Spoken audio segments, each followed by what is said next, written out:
غضنفر اور نگار تو جانتے ہیں کہ دادی کو در نایاب بہت پسند ہے۔ زاویہ کو تو وہ منا بھی لیں کہ وہ در نایاب کو ڈیورس دے دے، لیکن یہ دادی زاویہ کو ایسی حرکت کبھی بھی کرنے نہیں دیں گی۔ در نایاب کی حفاظت کے لیے ہمیشہ کھڑی بھی رہیں گی اس کے ساتھ، اور زاویہ کے دل میں بھی اس کی محبت پیدا کرنے کے لیے کوئی نہ کوئی باتیں ایسی کرتی رہیں گی کہ زاویہ کا مائنڈ میک اپ کرتی رہیں۔ نگار بیگم غضنفر سے کہتی ہیں کہ اس دادی کو تو آپ کو سمجھانا ہی پڑے گا، پتہ نہیں اپنی جائیداد ہمیں دے کے بھی جائیں گی یا کسی ٹرسٹ میں دے دیں گی یا پھر در نایاب جیسی لڑکیوں پہ قربان کر دیں، ہم تو یہ بھی نہیں جانتے، اور بلا وجہ ہی ان کو اپنے ساتھ رکھا ہوا ہے اور ان کے ہر بات ماننے پہ مجبور ہیں۔ غضنفر بھی سوچ لیتا ہے کہ اب دادی سے بات کر کے ہی رہے گا۔ وہ اس گھر کے پیپرز بنواتا ہے اور دادی کے پاس لے جاتا ہے اور کہتا ہے کہ اس کے اوپر سائن کر دیں اور یہ گھر آپ میرے نام کر دیں۔ دادی تو صاف انکار کر دیتی ہیں کہ اپنی زندگی میں یہ جائیداد تمہارے یا اپنے پوتوں کے نام لگانے والی نہیں ہوں، مرنے کے بعد تو تم لوگوں کو ہی ملنا ہے۔ غضنفر بھی کہہ دیتا ہے کہ ماں میں آپ کو اچھی طرح سے جانتا ہوں اور مجھے اس کا کوئی اعتبار نہیں کہ آپ یہ جائیداد میرے نام ہی کر کے جائیں گی،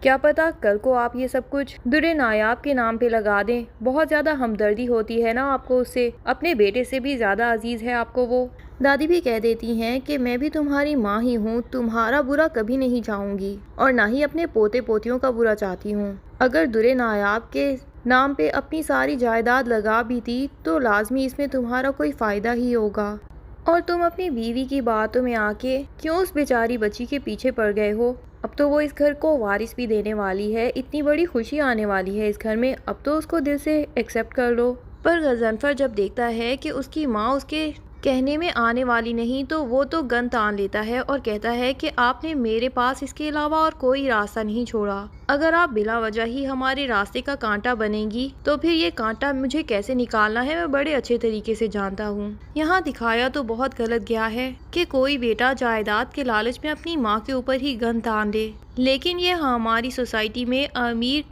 ایلیٹ کلاس کے کلچر میں واقعی ہوتا ہے، جہاں ماں باپ ساری زندگی بچوں کے لیے پیسے بنانے میں لگا دیتے ہیں، وہ ان کی تربیت ہی کرنا بھول جاتے ہیں، نوکروں کے ذمے بچوں کو ڈال کے خود پیسے بنانے کی مشین بنے ہوتے ہیں، اور پھر وہی بچے جب بڑے ہو جاتے ہیں تو ان کو ماں باپ کی وہ امپورٹنس تو پتہ ہی نہیں ہوتی اور نہ ہی لگتا ہے کہ انہوں نے ہمارے لیے کوئی قربانیاں دی ہیں، بلکہ انہیں یہی لگتا ہے کہ اب یہ جو جائیداد انہوں نے بنائی ہے اس سب پہ ہمارا ہی حق ہے، اور اس دولت کے پیچھے وہ اپنے پیرنٹس کو بھی بالکل اگنور کر دیتے ہیں، اور یہاں تک کہ ان کو جان سے مار دینے میں بھی ان کو کوئی بھی قباحت نہیں ہوتی۔ غضنفر یقیناً دادی کو گن پوائنٹ پہ رکھ کے ان سے جائیداد کے پیپرز پہ سارے سگنیچر کروا لے گا، تاکہ دادی اب اگر در نایاب کی کوئی سائڈ لے بھی سکیں تو یہ لوگ اتنے پریشرائز نہ ہوں کہ ان کو دادی کی بات ماننی اتنی ضروری ہو۔ غضنفر کے روم سے جانے کے بعد تو دادی زارو قطار رونے لگ جاتی ہیں۔ ادھر سے جنید دادی سے کوئی بات کرنے آتا ہے تو وہ یوں دادی کو روتا ہوا دیکھ کے پریشان ہو جاتا ہے اور ان سے پوچھتا ہے کہ آپ کو ڈیڈ نے ایسا کیا کہا کہ آپ اتنا رو رہی ہیں؟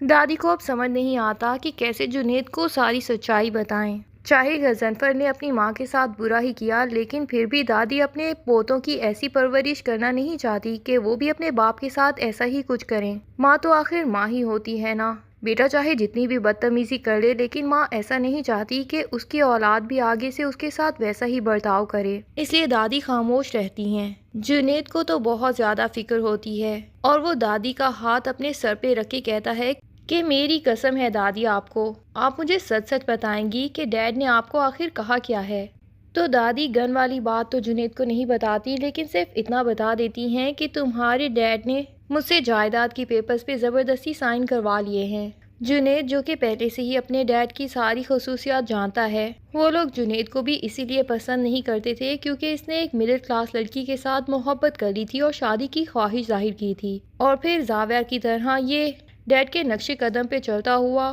بزنس کو سنبھالنا نہیں چاہتا تھا، بلکہ اپنی زندگی کے کچھ شوق تھے ان کو بھی پورا کرنا چاہتا تھا، جو کہ بقول اس کے موم اینڈ ڈیڈ کے بالکل مڈل کلاس فیملی کی حرکتیں تھیں۔ تبھی تو انہوں نے جنید کو اپنے شوق بھی مار دینے کا کہہ دیا، اور پھر اب جس طرح یہ دونوں در نایاب کے ساتھ ایٹیٹیوڈ رکھتے ہیں، ان سب باتوں کی وجہ سے جنید تو اپنے پیرنٹس کو بڑے اچھے سے جانتا ہے، تو وہ دادی کو گلے سے لگا کے کہتا ہے کہ آپ بے فکر ہو جائیں، ڈیڈ کچھ بھی کر لیں آپ کو اس گھر سے کبھی نہیں نکالیں گے۔